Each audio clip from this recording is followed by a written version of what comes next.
गुरुर्ब्रह्मा गुरुर्विष्णु गुरुर्देवो महेश्वर गुरुर्साक्षात् परं ब्रह्म तस्मै श्री गुरवे नमः। ध्यानमूलं गुरुमूर्ति पूजामूलं गुरुपदं ज्ञानमूलं गुरुवाक्य मोक्षमूलं गुरुकृपा। ओम नमो भगवते वासुदेवाय। ओम वक्रतुंड महाकाय सूर्यकोटि संप्रभ निर्विघ्नं कुरु मे देव सर्वकार्येषु सर्वदा। ओम। संक्षिप्त महाभारत प्रथम खंड। आदि पर्व।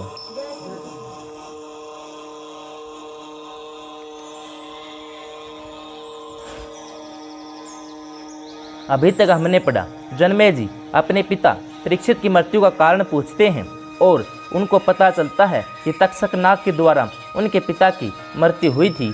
अब हम आगे पढ़ेंगे सर्प यज्ञ का निश्चय और आरंभ। उग्र सर्वाजी कहते हैं, शौनक आदि ऋषियों अपने पिता की मृत्यु का इतिहास सुनकर जन्मेजय को बड़ा दुख हुआ। वे क्रुद्ध होकर हाथ से हाथ मलने लगे। शोक के कारण उनकी लंबी और गर्म सांसें चलने लगी। आंखें आंसू से भर गई। वे दुख, शोक तथा क्रोध से भरकर आंसू बहाते हुए शास्त्र उक्त विधि से हाथ में जल लेकर बोले, मेरे पिता किस प्रकार स्वर्गवासी हुए यह बात मैंने विस्तार से सुन ली है। जिसके कारण मेरे पिता की मृत्यु हुई है, उस दुरात्मा तक्षक से बदला लेने का मैंने पक्का निश्चय कर लिया है। उसने स्वयं मेरे पिता का नाश किया है। श्रृंगी ऋषि का शाप तो एक बहाना मात्र है। इस बात का प्रत्यक्ष प्रमाण यह है कि उसने काश्यप ब्राह्मण को जो विष उतारने के लिए आ रहे थे, जिनके आने से मेरे पिता अवश्य ही जीवित हो जाते, धन देकर लौटा दिया। यदि हमारे मंत्री काश्यप ब्राह्मण का अनुनय विनय करते तो वे अनुग्रह पूर्वक मेरे पिता को जीवित कर देते, तो इससे उस दुष्ट की क्या हानि होती। ऋषि का शाप पूरा हो जाता और मेरे पिताजी जीवित रह जाते। मेरे पिता की मृत्यु से सारा अपराध तक्षक का ही है, इसलिए मैं उससे अपने पिता की मृत्यु का बदला लेने का संकल्प करता हूँ। मंत्रियों ने महाराज जन्मेजय के द्वारा प्रतिज्ञा का अनुमोदन किया। अब राजा जन्मेजय ने पुरोहित और ऋषित्वों की बुलाकर कहा, दुरात्मा तक्षक ने मेरे पिता की हिंसा की है। आप लोग ऐसा उपाय बताइए जिससे मैं बदला ले सकूं। क्या आप लोग ऐसा क्रम जानते हैं जिससे मैं उस क्रूर सर्प को धधकती अग्नि में होम कर सकूं? ऋत्विजों ने कहा, राजन, देवताओं ने आपके लिए पहले से ही एक महायज्ञ का निर्माण कर रखा है। यह बात पुराणों में प्रसिद्ध है। उस यज्ञ का अनुष्ठान आपके अतिरिक्त और कोई नहीं करेगा। ऐसा पौराणिकों ने कहा है कि हमें उस यज्ञ की विधि मालूम है। ऋत्विजों की बात सुनकर जन्मेजय को विश्वास हो गया कि निश्चय ही अब तक्षक जल जाएगा। राजा ने कहा, ब्राह्मणों, मैं यह यज्ञ करूंगा।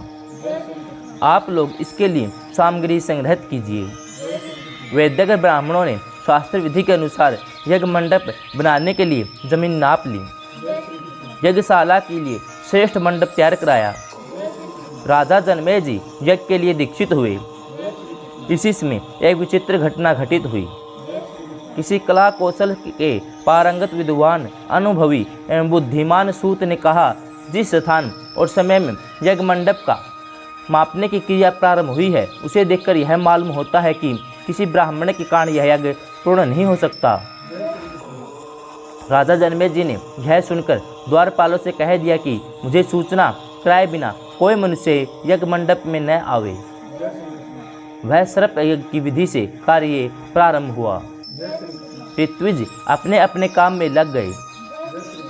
ऋत्विजों की आंखें धुएं के कारण लाल हो रही थी।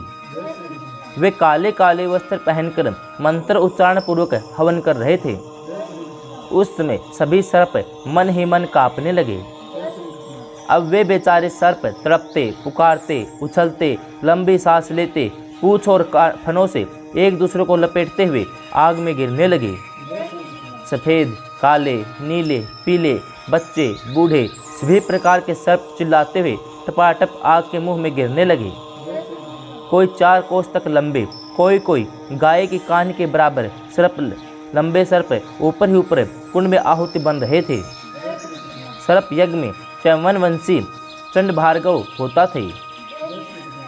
कोत्स उद्गाता जैमिनी ब्रह्मा सांगव पिंगल अधितु थे एवं पुत्र और शिष्या के साथ व्यास जी, उद्धालक, प्रमतक, श्वेतकेतु, असित, देवल आदि सदस्य थे। नाम से लेकर आहुति देते ही बड़े बड़े भयानक सर्प आकर अग्नि कुंड में गिर जाते थे। सर्पों की चर्बी और मेद की धाराएं बहने लगी। बड़ी तीखी दुर्गंध चारों ओर फैल गई। सर्पों की चिल्लाहट से आकाश गूंज उठा। यह समाचार तक्षक ने भी सुना। वह भयभीत होकर देवराज इंद्र के शरण में गया। उसने कहा, देवराज, मैं अपराधी हूँ, भयभीत होकर आपकी शरण में आया हूँ, आप मेरी रक्षा कीजिए। इंद्र ने प्रसन्न होकर कहा कि मैंने तुम्हारी रक्षा के लिए पहले से ही ब्रह्मा जी से अभय वचन ले लिया है। तुम्हें सर्प यज्ञ से कोई भय नहीं, तुम दुखी मत हो। इंद्र के बात सुनकर तक्षक आनंद से इंद्र भवन में ही रहने लगा। जय श्री